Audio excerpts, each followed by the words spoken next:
प्रखंड क्षेत्र से बहने वाली कमलाबलान नदी के तट पर फटकी कुटी चौक के निकट पिछले वर्षों की भांति इस वर्ष भी कल्पवास एवं मास मेला का भव्य शुभारंभ सोमवार को हुआ।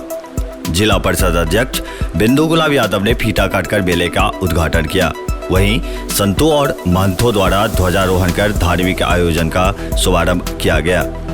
मौके पर जिपा अध्यक्ष ने कहा, धार्मिक आयोजनों से लोगों में दया, धर्म और सदाचार की भावनाएं बढ़ती है। आध्यात्मिक प्रवचनों के श्रवण मात्र से बुरे आदतों से छुटकारा मिलता है और लोग परोपकारी बनते हैं।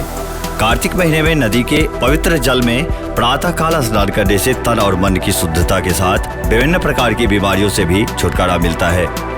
आध्यात्मिक और वैज्ञानिक दृष्टिकोण से यह स्नान श्रेष्ठ माना गया है।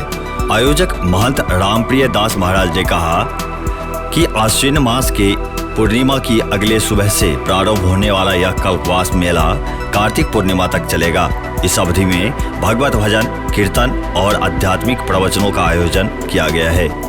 मास मेला के दौरान आसपास के गांव से आए सैकड़ों श्रद्धालु सूर्योदय के समय कमलाबलान नदी के पवित्र जल में डुबकी लगाएंगे।